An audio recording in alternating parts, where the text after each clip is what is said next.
তিস্তা পানির ন্যায্য হিস্য আদায় সহ মহাপরিকল্পনা বাস্তবায়নের দাবিতে কর্মসূচি ঘোষণা করেছে তিস্তা নদী রক্ষা আন্দোলন। এ বিষয়ে আরো জানাতে লালমনিরহাট থেকে সরাসরি যুক্ত হচ্ছেন সহকর্মী জামাল বাদশা। বাদশা, কতদিনের কর্মসূচি ঘোষণা করা হয়েছে এবং সেখানকার মানুষেরা কি বলছে, বিস্তারিত তথ্য আমাদেরকে জানাবেন। তিস্তা নদী রক্ষা আন্দোলনের আয়োজনে 48 ঘন্টা লাগাতার কর্মসূচি ঘোষণা করা হয়েছে এবং সেই কর্মসূচি কিন্তু আজকে দুপুর 2টায় উদ্বোধন হবে এবং উদ্বোধন করবেন বিএনপির মহাসচিব মির্জা ফখরুল ইসলাম আলমগীর। এবং এই যে তিস্তা নদী রক্ষা আন্দোলনের প্রধান সমন্বয়ক রয়েছেন বিএনপির সাংগঠনিক সম্পাদক অধ্যক্ষ আসলাম আব্দুলু। গত কয়েকদিন ধরে এই প্রচারণা চালানোর কারণে কিন্তু তিস্তার শুধুমাত্র প্রধান পয়েন্ট নয়, লালমনিরহাট সহ তিস্তার 11টি পয়েন্টে কিন্তু এই নদী রক্ষা আন্দোলনের যে তিস্তা ন্যায্য হিস্যা এবং মহাপরিকল্পনা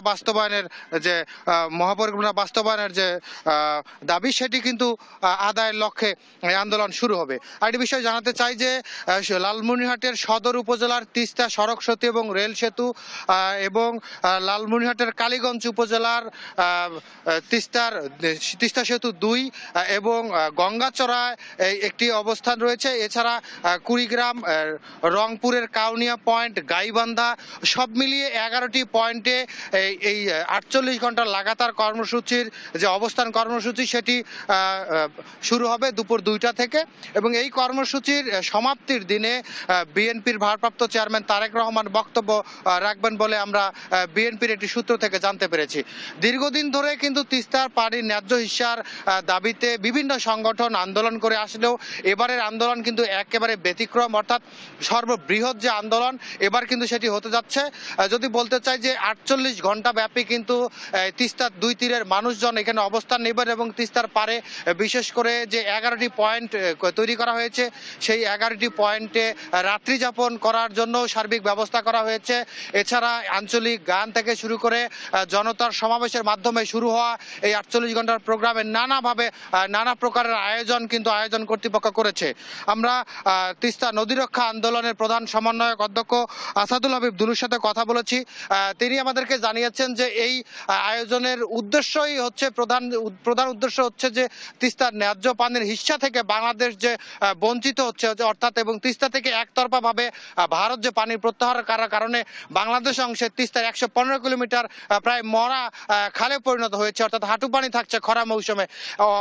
সেই ন্যায্য হিস্যার কিন্তু আসলে দাবি এবং মহাপরিকল্পনা যেটি দীর্ঘদিন ধরে বলে আসা হচ্ছে যে বিভিন্নভাবে সরকার পরিবর্তন হচ্ছে, নেতা পরিবর্তন হচ্ছে, সময় পরিবর্তন হচ্ছে, কিন্তু তিস্তা পাড়ের মানুষের ভাগ্য পরিবর্তন অর্থাৎ তিস্তা মহাপরিকল্পনা বাস্তবায়নের ক্ষেত্রে শুধুমাত্র স্বপ্নই দেখানো হচ্ছে, কিন্তু বাস্তবায়নের জন্য কেউ কিন্তু কার্যকরী কোনো পদক্ষেপ গ্রহণ করেনি। সব মিলিয়ে যদি বলতে চাই তিস্তা মহাপরিকল্পনা বাস্তবায়ন, তিস্তা পানির ন্যায্য হিস্যা আর দাবিতে এই 48 ঘন্টার যে লাগাতার কর্মসূচি সেটি কিন্তু আজকে দুপুরবেলা শুরু হবে এবং এই কর্মসূচির উদ্বোধন করবেন বিএনপির মহাসচিব মির্জা ফখরুল ইসলাম আলমগীর। আরেকটি বিষয় হচ্ছে যে শুধুমাত্র এই প্রধান যে স্পটটি তৈরি করা হয়েছে তিস্তা রেল সেতু এবং সড়ক সেতুর মাঝখানে তিস্তার বুকে, এখানে কিন্তু বিএনপি নেতাকর্মীরা অংশগ্রহণ করবেন এমনটি নয়, সাধারণ অর্থাৎ সর্বস্তরের মানুষজন কিন্তু এই আন্দোলনে অংশ নিয়েছেন। এরই মধ্যে আমরা দেখেছি গতকালকে, অর্থাৎ আন্দোলন শুরুর পূর্বে গতকালকে রাত্রেই কিন্তু এই অবস্থান নেওয়ার জন্য অনেককে আমরা তিস্তার এই পয়েন্টে আসতে দেখেছি। এরই মধ্যে কিন্তু সকল ধরনের প্রস্তুতি সমাপ্ত হয়েছে এবং মানুষজন কিন্তু জনতার সমাবেশ যেটি বলা হয় সেটির জন্য অপেক্ষা করছেন এবং এই জনতার সমাবেশের মাধ্যমেই 48 ঘন্টা লাগাতার কর্মসূচি সেটি আসলে ঘোষণা করা হবে। এই ছিল আরেকটি বিষয় জানাতে চাই যে তিস্তার যে দীর্ঘদিনের দুঃখ, এবারে আন্দোলন ঘিরে কিন্তু এই অঞ্চলের মানুষ আসলে স্বপ্ন দেখছে। এই আন্দোলনের মাধ্যমেই তাদের প্রত্যাশা যে খুব দ্রুতই তিস্তা পানির ন্যায্য হিস্যা এবং মহাপরিকল্পনা বাস্তবায়নের ক্ষেত্রে কার্যকরী পদক্ষেপ গ্রহণ করা হবে।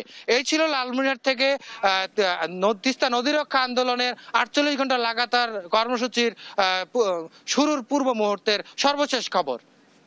আপনাকে ধন্যবাদ। লালমনিরহাট থেকে সরাসরি যুক্ত ছিলেন আমাদের সহকর্মী জামাল বাদশা।